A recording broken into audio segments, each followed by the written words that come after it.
Well, we want to welcome you to this live stream. We're very excited to be here with Jordan Fiorentini. We have Neeta Mittal. We have Maryann Erdos from Epoch Estate Wines, LXV, and Cork and Cruise, respectively. Ladies, thank you for joining us on a Monday. Let's go. So great to be here. Now, we have to say, everyone's in different parts all over the place, so it's pretty exciting. Neeta, you probably win the award for being the furthest away. Let us know where you're at right now. So not only am I in India, I'm in a utility room of my home. It's a small town south of Mumbai, and this is the only room in the entire house that has a guaranteed internet. So everything that you see around me is not what India is about, I promise.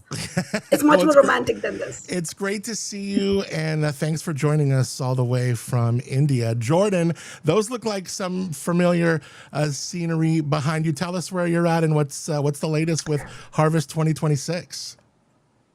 Well, yeah, I'm sitting in our skybox overlooking our fermentation room at Epoch in the winery, and we're not using these tanks yet, which is really great, but we're going to be soon. So Harvest is sort of started. I'm not really committing to that yet. We've just done a little bit of Viognier picking so far, just one pick, and we'll have another tomorrow, and then the reds hopefully get rolling in the next week or two.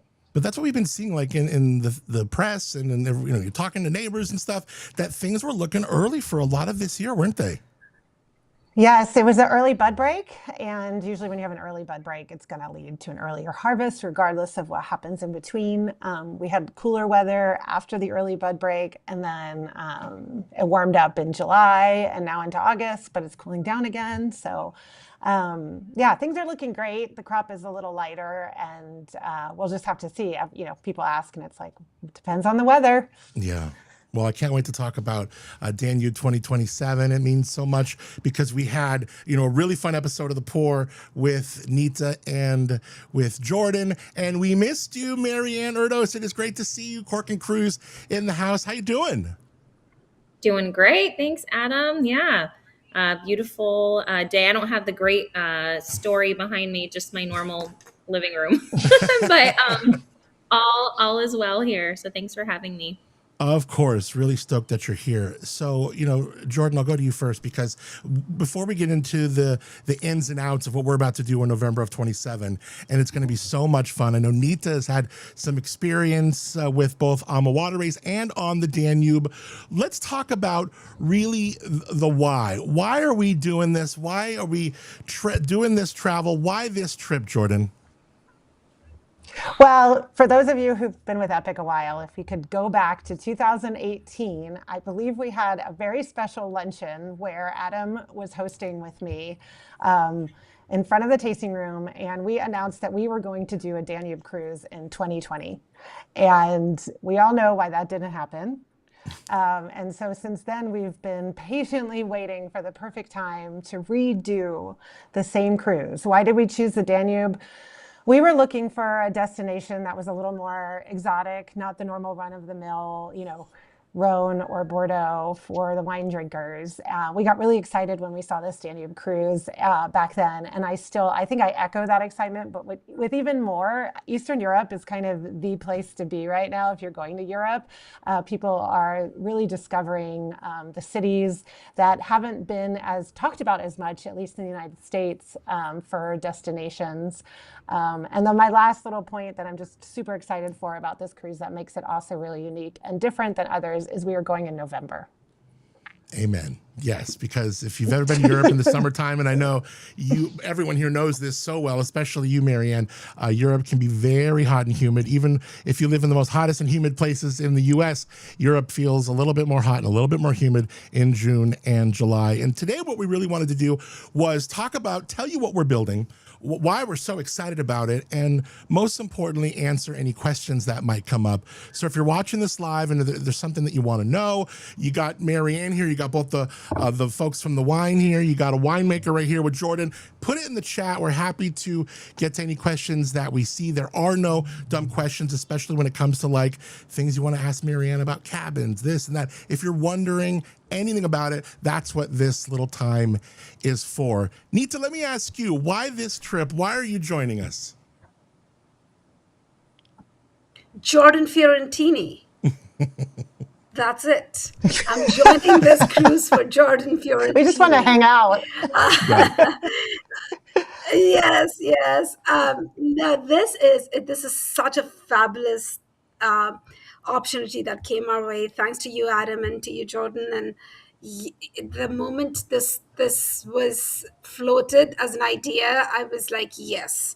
If you're going to do a wine cruise with someone, we want to do it with people who have the same kind of fun but geeky side to them. Because when somebody comes along, and we've done a wine cruise before, and actually down the Danube too, and every port that we went to was an exploration, but at the same time, we really had so much fun that Canal actually used to close down the bar in the night and take the bartenders on the cruise ship out into town. And the owners of Alma Waterways are good friends of ours. And we were like, if this story goes to them, we might not be allowed to do another LXV cruise, but here we are. But I think for us, it's really one of the reasons Kunal and I love what we do is we are super geeky and we are always exploring. And to be able to do that with Jordan and her team and Manu, I think it gives you a very different, a parallel perspective on something that you're doing. So when we did the Danube the last time, it was very much from the perspective of how Kunal and I were experiencing it. So it will be nice to have a parallel perspective to that. So I'm really looking forward to that so that we become students for at least a part of it, as much as we are educating and teaching others for the other part of it. Now that you've been on this cruise, you've been with and cruised Alma Waterways, as have I, and I know Maryann. And let's go to Europe. Let's talk about it, Maryann. I mean, we've successfully made everybody, the idea is to make everybody want to go. Now let's tell us what the heck we're actually doing in mid-November in 2027. Sure. Yeah. I know we've talked about Alma Waterways, but they're our great partner on this cruise. They're fantastic. Their boats are great. This is actually a brand new ship. So not only are we going to have a great layout, it's going to be all brand new, which is fun. We've got a max of 76 rooms. So it's going to be a really intimate experience. You'll really get to know Jordan and Neeta and their husbands. And what I think is special about being on board a ship like this is that you get to really cultivate relationships with the other guests on board. And a lot of our guests come on board as strangers and leave as lifelong friends. Adam, Jay and I were just talking about you and Audrey having dinner with Herrick and Holly on board the first cruise that we went on. I don't know if you knew each other before then, but now you're about to get married at their home. So these types of relationships are so special. And what I think really makes our cruises kind of stand out. But we'll be starting this cruise in Nuremberg. So we're going to be going through 3 countries, which is great. We'll be going, we'll start in Germany, in Nuremberg. A lot of the cities have medieval feel and are really, like Jordan said, totally different than some of the other wine regions in Europe that we've explored. So we're excited to do something, a little different. And the time of year is going to be beautiful. I know we talked about drinking red wine in the past, how it's going to be so nice to drink it in the cooler season. So as we cruise down, we're going to be in Regensburg, which is a cool college town. And it's got just that kind of old world, small sort of town feel, cobblestone streets. And it's just a really unique little city. And some of the other highlights that I'm looking forward to, we're going to be cruising down the Vachu Valley, which is stunningly beautiful. One of the coolest places to cruise in Europe. So that'll be a really beautiful day. And then some of the highlights at the end, we're going to be in Vienna and then ending in Budapest, which is such an amazing city. And Jordan, I did hear that there is a good possibility that the Christmas cruise, the Christmas market may be open at the end of our sail, which would be incredible. It's just an amazing highlight, for those that can stay for a couple of days. And Budapest absolutely deserves an extension because it's going to be a standout. So that's what we're going to be doing, and doing it together while drinking great wine. Be a really good week. Jordan, when you picture yourself walking around Vienna with this crew, what are you looking for? I mean, what are you kind of looking forward to really, exploring and because a part of you is bringing your life here, there. But, if you've never been there, a part of you is looking for some discovery also. Definitely. I mean, there's the wine component, there's the personal component, which I'll be with my husband Manu, and then there's, meeting all the new people. And I went to Vienna. Actually, that's the only city I've been that we're visiting, but I was like 21 and by myself when I was doing a study abroad in Italy in college.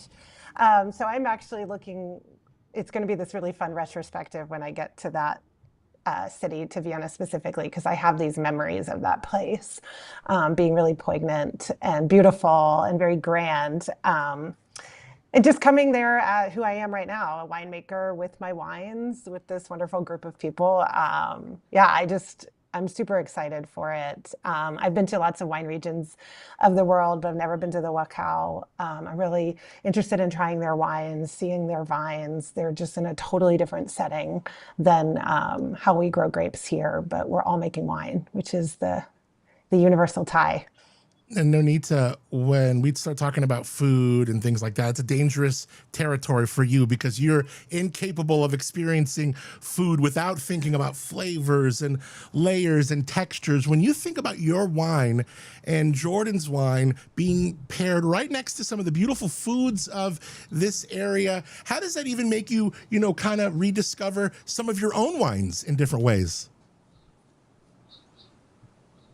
What I remember was very exciting on the last cruise, and I think was such a highlight, is every port that you go to, the menu changes on the ship. And Europe, we talk about cuisine changing every 50 miles in India. It is so true in Europe too. The cuisine changes dramatically from port to port. And so to be able to experience a menu that is so different and every stop that we do, and then to bring in our wines in that context was fantastic when we did it the last time. There is this amazing dinner that happens, and Maryann, maybe you'll be able to talk more about it. It's the chef's table that happens every single night. And in addition to that, there is the regular dining that happens. Also, what we are able to do every single port is we go to local wine shops, because I told you, Kunal and I, we are super geeky about wines. Honestly, we make wine in France, and our next aspiration is in Hungary. We want to make a Cabernet Franc in Hungary.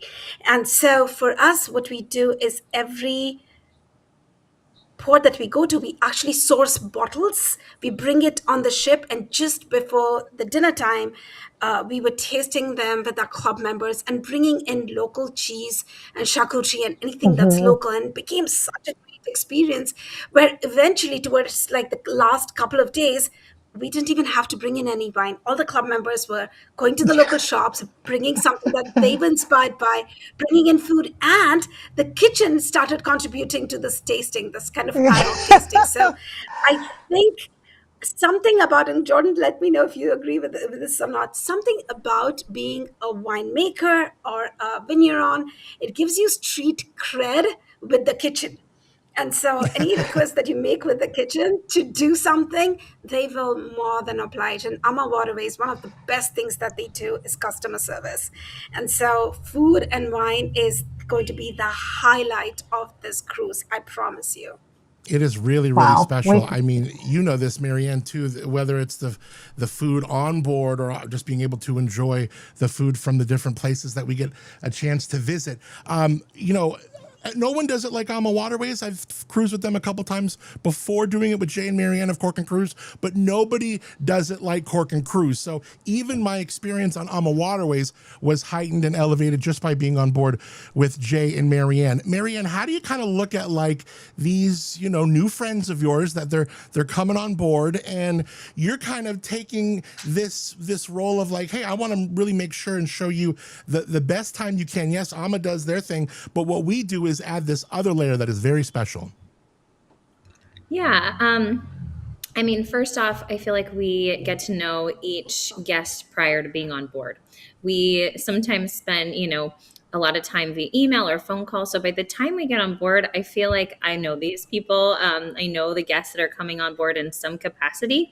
And so it's exciting to be able to meet them in person. And every cruise, Jay and I are on board as additional hosts. So we're go-to people for any questions, non-wine related, I should say, or wine related, but anything you need. So we feel like we're a huge asset to the team on board. And then we plan all these extra events that go just, an extra step, 3 steps, 5 steps above Amma.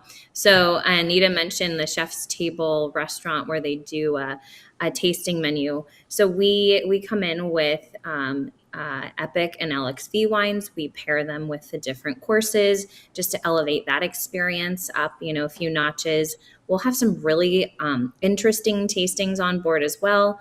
We'll do a library tasting. We'll do probably some sort of side-by-side. It'll be interesting because the wines in that region are dramatically different, but we do want to see kind of the comparisons and what Jordan and Neeta think about those. We're throwing around some really fun ideas with some sort of spice pairing.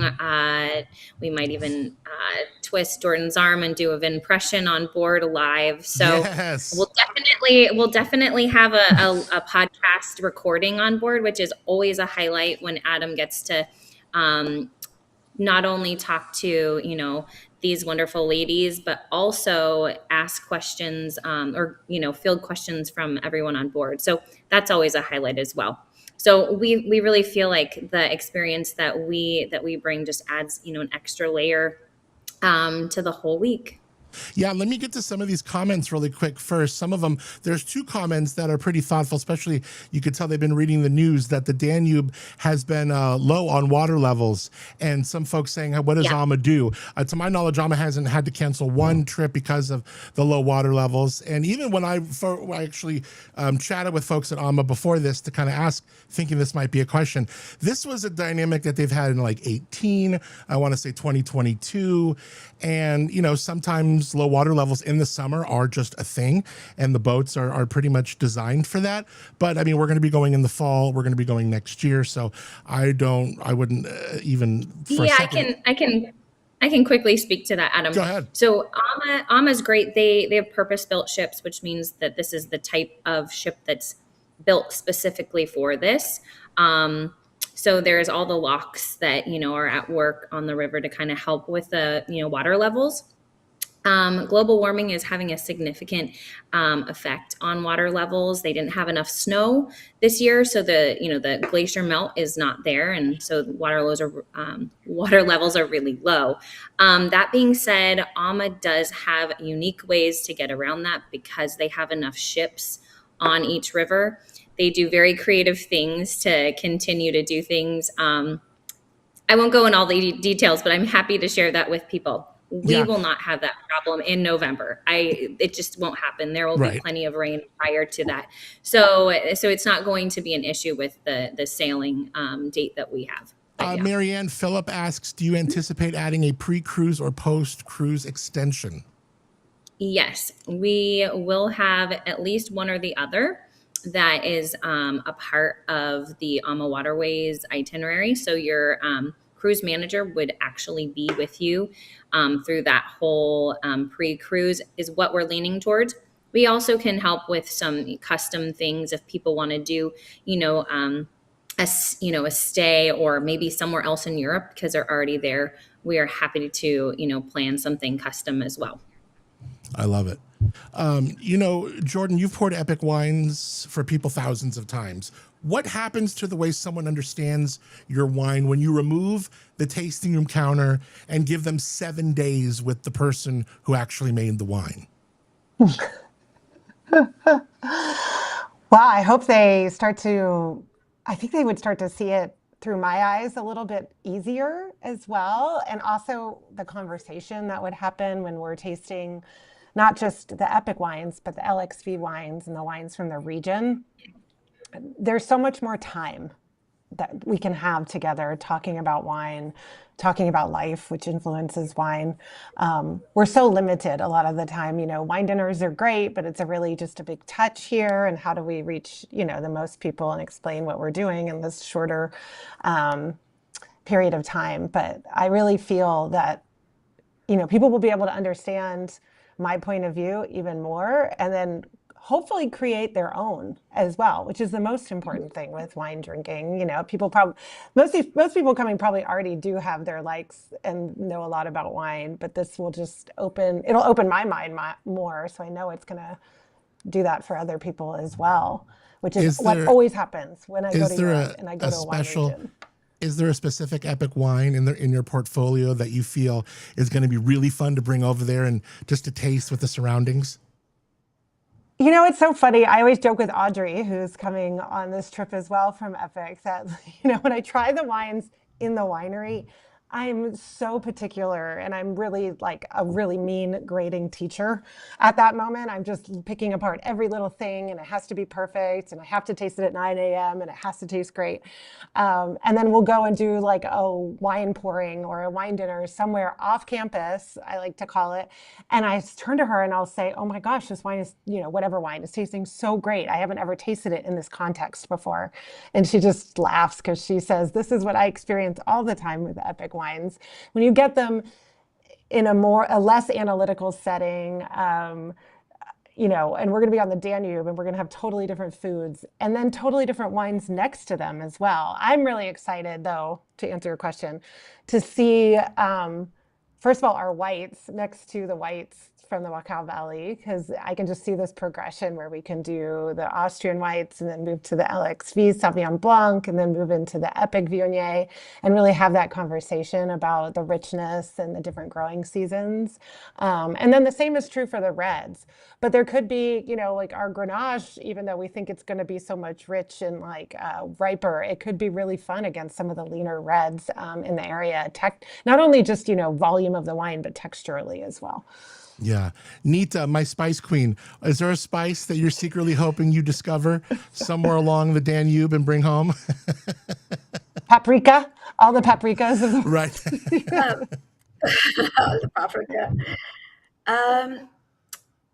It's interesting. There's a quick story I want to tell you about in Wachau Canal, and I've shared this story with Adam and with Jordan. So in Wachau, Canal goes to. This was in the last trip. He randomly went into a tasting, and I was not there because I chose to go on a hike, and I never hike, so that's a different story.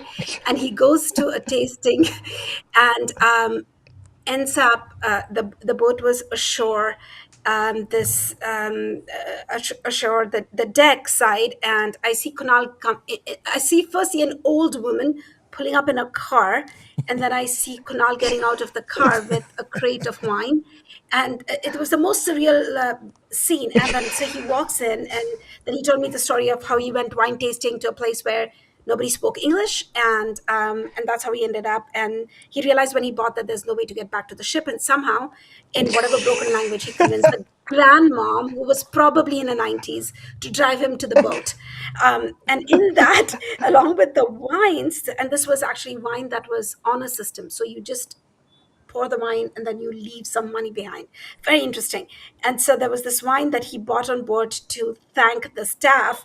And then there was the many pouches that he brought, and I said, what are these? And he said he had no idea, and they were just pouches that they were selling there, and he forgot to ask them for any description. He just grabbed the pouches, and I have been using them so many times since. I have no idea what's in those pouches. And I tried some things you get, like you get the paprika, or you get certain herbs like the chevre, or you will get oregano, or a hint of it, and there's stuff in there that I have no idea. So I want to be surprised like that, because the fun part about doing any sort of tours or traveling the world is sometimes coming back with the unknown. Like, you don't want to know what it is, you don't know why it happened, or it just is the intrigue. The more the intrigue, the better. So it's almost like I'm looking forward to things that are happening that don't have an answer, and it's just an Right. intrigue, and you come back thinking, whoa, what just happened and why did that happen? And it's okay if I don't know the answers. Right. But can I say one thing real quick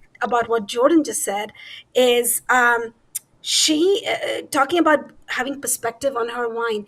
I've loved her wine for years, and so that's why I jumped on this opportunity, and we did a collaboration last year on Viognier, and I spent an evening with Jordan and Manu, and we cooked together and we tasted the wines. Spending time with Jordan gives you a deeper perspective on the intent behind the wine. Her intent behind what she does is so noble, and it's not just about the land and the winemaking. She has that nobility towards her team as well, and that reflects in her wine. And I came away just being very inspired by just spending one evening with her and Manu. So I can only imagine what it's going to be like experiencing all her wine, 7 of them, yeah. 7 days, and getting to know her more and more and more. Manu and Kunal, on the other hand, we don't even know how we're going to keep them in check, but that's a different Yeah, they're gonna have story, to. yes. They're gonna have to make it back to the what is it? The port call. Make Yeah, sure they right. come back on Right. time. Yeah. Neeta, what I love about you Yes. is you spend so, much time kind of teaching people that pairing wine doesn't have to mean memorizing rules, right? What do you hope somebody discovers about their own palate after eating and drinking their way through Europe with us? What I would invite anyone who's coming on this trip, every port is an invitation to try the foods that are on the ship in the port, the wines that are on the ship, the Epoch wines and LXV wines. The great thing is you are coming on this ship, on this tour, because you love Epoch, you love LXV. So to experience these wines in a very different setting is going to be such a celebration of something you already love. But that, in parallel to the old world wines, is going to be such a great tantalizing journey for your palate to see why Gruner, oh my God, sings with some foods that it's so hard to pair with. Hopefully we'll have some Austrian wines, some German wines, and I would encourage anybody who's coming on this, come with such an open mind, try as many things as you can, unless it says it's poisonous, then don't. But for the most part, try anything and everything that's out there, not just on the ship. Go into the best part about Europe is going to these small streets, small cafes, and bring it on the ship. That's the best thing about Amma that I love. It's not closed. They don't care if you bring wine on board. They don't care if you bring food. They are so much about you having and carving your own time. So just keep an open mind. And the best thing is you're going to have Jordan to talk all about the wine. You're going to have me to talk all about the food. Between the two of us, you not only have the area covered, but the experience covered as well. It's going to be deep. It's going to be colorful. It's going to be exciting. It's going to be so much fun. It's going to be life-changing. It's like a once-in-a-lifetime kind of, recipe that gets to happen. And, before we get to some more questions, Maryann, I kind of wanted to and I always love doing this as we promote one of these cruises, to really set aside the differences between ocean cruising and river cruising, because they are vastly different. When you are ocean cruising, you're with, say, 5,000 strangers. When you are river cruising, you're with maybe 120 of what will be close friends. You are ocean cruising, you pull up to dock, and it's a bunch of people swarming you, trying to sell you trinkets and weed. When you're river boat cruising, you pull up in a space that's quiet. If it's Sunday, things might be closed. It's just a little town in its way of working. It's so, and they're so excited to have us. And like Neeta said, you get to these different places. I remember on one of my first cruises through Bordeaux, I was a little bit under the weather the first day, so I stayed on board, and I saw like all the people in a conveyor belt bringing fresh produce from that stop on for that night's dinner. It's just so vastly different than what you would associate ocean cruising, if you're kind of wondering, how do I differentiate those two? But, to kind of touch on something, Maryann, that you brought up a little earlier, you watch these groups arrive as individual couples and travelers. What happens socially over the course of a week? You've seen it again and again, and it's really something. Yeah, I mean, I think that the intimacy that, these smaller ships offer really allows for friendships to be cultivated quickly. And the different spaces on board, naturally, everyone kind of ends up hanging out together. There's a beautiful lounge where the bar, is located. Many people hang out in there. They'll, if we have like kind of a leisurely afternoon where we're sailing, you'll find people in there just chatting, having a drink. Some people will maybe, be reading. It's just it's an environment that's really welcoming, and it's a natural place for people to end up creating friendships. Other spaces on board are also great. There's a beautiful deck if the weather is nice. I imagine we'll be sailing through a lot of places. We'll want to spend time up on the deck. They've got a pool, which may not be the best time of year, but there's a beautiful deck where you can sit and just enjoy the scenery. I'm excited about this time of year because we're going to have some like gorgeous scenery that we wouldn't have if we were there during the summertime when it's hot. So it's going to be a really enjoyable experience where I think you end up getting to know people really well. So it's really special. We're on a newer boat too, also, right? I don't know the name of it if you do, but we're on a new boat, which is awesome. We are. I believe it's Alma Sophia. I think it's not even completely built yet. So that's how new it will be when we sail. And it's a very similar style to some of the other ones that we've been on. So we know it's a fantastic boat. Everything's just going to be fresh and new, which is always great. And to your point, Adam, totally different than ocean cruising. I own a cruise company or own a wine cruise company. I don't like ocean cruising for a lot of reasons, but this is like, I think like a floating hotel is kind of how I like to describe it, because you unpack once and you get to your next destination and you just get off and you literally can walk into town. It's just so different, inviting, not crowded. And there's really, you don't get seasick because we're just leisurely floating down the river. It's an incredible way to travel. We have a question here. Is the cruise almost full, or is there room to invite others? We're still in an early bird time, so we've sold a lot of rooms, but you want to get it now because there's plenty of room to invite others. Am I right? Yeah, we pretty much have space in every category except for suites, and I think we love when people bring friends on board. It's nice to have a few couples traveling together or single friends coming together. And yes, we have early bird pricing until September 1st. So it's a great time to book. It's a small deposit. So you can get that, on your calendar, and you still have, time to plan. Cork and Cruise, we help with all of the logistical stuff as well. So if you need help with airfare, we can help you with that. We can help you with transfers, hotel stays before, after. If you're interested, we have tons of, recommendations. So we can make it, start to finish a really easy experience for everybody. Okay. Also, Greg asks, oops, I didn't mean to put that on there. Greg asks, good question. Will the pre and post cruise arrangements be communicated prior to 9/1 when the early bird shuts off?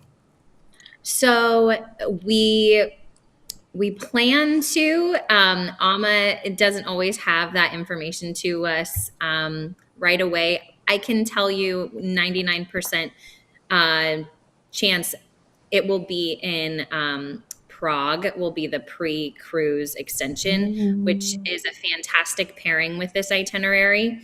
And post-cruise will probably be just an extension in Budapest, which we're not sure if that's going to happen as a group or if we'll do those individually, but we'll have that information. I hope by September 1st is our goal. So we'll make sure you have those details, and for sure before people are booking flights, because we know that's important as well. Yeah, I just looking around Budapest, it's an unbelievable city, and to be able to extend there would be super incredible. But just to do what you do, to figure out what you want to do while you're on the boat. I mean, I think we're going to be spending the last day or two there. I think it's a really cool way some of these cruises begin there and end in Nuremberg. I think this is the one. I'm excited we're catching it that way, where we're going to end in Budapest. What were some of the incredible, just learning about it and like typing away and going, oh my God, this city over here and this one. What were some of the big parts, Neeta, that you just loved about Budapest?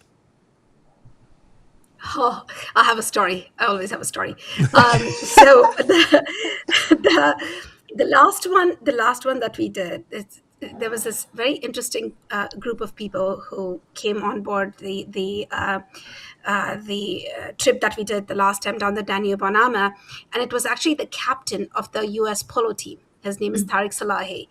And a little side note about him was he, if you remember, somebody, when Obama was the president, crashed the White House party. That was him. When the Indian delegation was there, that was him. Very colorful, very, very colorful. That's the best part about doing these cruises, is you, as Maryann has been talking about it, is you meet the most interesting people who let their hair down because you feel somehow at home on a floating boat. I can't explain it. And so we end up in Budapest, and there's a thing in Budapest, they're called ruin bars. And these are actually bars out of the war ruins. And they are so romantic and so eclectic. And they are just a beautiful sight. So there is this classic, when you're on the boat and you see the beautiful palace, you're docked in front of the palace, lit up. And that is just a romantic view. And then you go into Budapest, and then there are these very hip and electric ruin bars. And we couldn't get in. And Tariq went in the front of the line and convinced the bouncer, because there was like an hour and a half wait, that we were a part of the US polo team. They literally believed that Kunal and I could be on the polo team. And that's how we got in. But so that was amazing about Budapest, was the ruined bars, the markets, the food markets. We did a food tour through AMA, where we went through it's almost like the Paul Bocuse market in Lyon. It's kind of similar. And so you do a full food tour, because they're big into food. Just walking across the bridge, crossing the river. There are beautiful places to do fondue, believe it or not, which is very interesting. So food, sites, random US polo captains. Budapest can be very, very colorful and interesting. And it all starts on the boat, just having all the people together and the personalities mix up. I feel at some point Jordan and I are going to get sidelined, and something colorful like that is going to happen. Yeah, well, I'm definitely taking you guys to all the ruin bars that I'm going to So we I can want to get go in to the the front of the room line. first. Joy asked, will there be tours in the different ports? Audrey did a great job at answering that. Thank you, Odds. And yeah, they're very good. And what's cool is you might not even want to do a tour. There were times where Odds and I would be like, why don't we just get a bike and ride around Arles ourselves? And we wouldn't do any of the tours that the boat or that Jay and Maryann had put together. We would just do our own thing, take the bites from Amma, that was free, and we just ride around, and we're back when, for dinner, when we were supposed to be back. So Philip goes, what tour specific activities do you anticipate having that are separate from Amma? I think, Maryann, you touched on that a little bit earlier, but we can expand on that. I know certain things like that don't come with Amma, and that is just the tastings with the podcast, these impression things we're putting together, maybe some off the boat things too. Maryann, why don't you answer Philip's question a little bit better than I can? Yeah, I mean, like I mentioned earlier, we'll have the special wine paired dinners. We'll have the different tastings, the podcasts. We're going to come up with some fun things that both Jordan and Neeta will have to do as a show for you. No, just kidding. But we're going to be doing some great things. Off the ship, all the excursions are included. So I think that's something that maybe we didn't touch on. But when you sign up for the cruise, all the excursions through AMA are included. There's, usually 2, 3, at least a day, sometimes some in the morning and some in the afternoon, which is anything from, cultural, historical, walking tours. There's usually a bike tour in most locations. There will be, like Neeta said, food tour. So there's lots of different unique things that you can choose from. Those are all included. All of your food, all of your beverages, unlimited is all included. So when you're paying for it, really the things that aren't included are your airfare and your transportation. And we don't include your gratuities, but we choose to do that because we want you to be able to tip what you think is, fair for the service you got. But what I can say is that by the end of the week, everyone is so incredibly grateful to the AMA staff and team. They're wonderful that tipping just makes complete sense. So yeah, I mean, we will do a lot of additional things. And as we get closer, those will be solidified. But we usually do, between 5 and 6 different events on board that are in addition. Yeah. Now, final question for you, Maryann, before we jump off here. And if you joined us a little bit late, you'll be able to watch this in its entirety and go back. And I might even take this audio and feed it to another episode of The Pour and Up and Adam, just so people really can get all the info in all the different places. So, that opportunity's there. You've watched people, Maryann, spend a lot of money traveling all over the world. What separates a nice vacation from one people still talk about 5 years later, like something like this? For me, it's the people. I feel like this is a unique experience where you're getting FaceTime with winemakers that you really could never get for a week. And this is so unique. And even more importantly than that, I think it's the other guests that you end up meeting and becoming friends with. I think that's what sets it apart. And then on top of that, you're with like-minded people. So it's just an easy way to be, come connected really quickly. I think that sets it apart. And you couldn't do it in a better location in a more beautiful area of the world. So yeah, I think it's all about the people. Well, you can go to corkandcruise.com for more. Jordan, I'm going to end with you. You've spent your career trying to put a place in a bottle. And I'm curious, what does it feel like to take those bottles halfway around the world and then open them in places that have been trying to do the same thing for centuries? What is that going to feel like for you? Wow, we're going to find out. I mean, I've brought wine with my, like in my suitcase and tried to open it. I've opened it in Bordeaux and in Italy, and it tastes even more different when you bring it more exotic, more unique, and when you can explain what you're doing and try what other people are doing. I mean, there's just nothing like it. It's why we're in the wine industry. It's why we fell in love with wine in the first place. So, Yeah, we're going to find out though, because this wine is going to be shipped over there, temperature controlled. We're not going to have to worry like, oh, the plane got delayed and it's in my luggage, or did it explode? Like, none of that. This wine is going to get over there in such a pristine way. And we're going to be able to enjoy it with foods that we never paired with it before, which I'm very excited about. Real quick, last questions. Are there any singles going, or is it only couples? I've been on board and I've seen singles all the time, right, Maryann? I mean, singles come on these things too, for sure. Absolutely. I think on this cruise so far, we have at least half a dozen singles. And honestly, you begin, like I said, you jump right in, you make friends so easily. We encourage, don't feel like you, just because you're enjoy traveling alone, not to come, because it's an easy way to meet people. Final question. Trisha asks, who's going to be going from each winery? Jordan, obviously Manu from Epoch, Neeta, Kunal from LXV. This person is asking anyone else. Well, no, Audrey's going from Epoch, that's for sure. Well, Audrey's going from Adam Epoch, and yeah. Mm-hmm. And Kristen and Craig from Epoch might decide to be coming as well. That's kind of up in the air. But Kristen's been working at Epoch. She's been doing director of our sales for a really long time, and she really wants to come. And so we're hoping that she will be able to as well. So you'll be well taken care of, and there'll be lots of different stories that we could trade about Epoch from different perspectives. And then, of course, Jay, you're, I would tell him that you're the better half, but Jay will also be there. So it's going to be a lot of fun. It is going to be a blast. Yeah, it's going to be incredible. And I'm sorry. No, I was just saying I just wanted to say,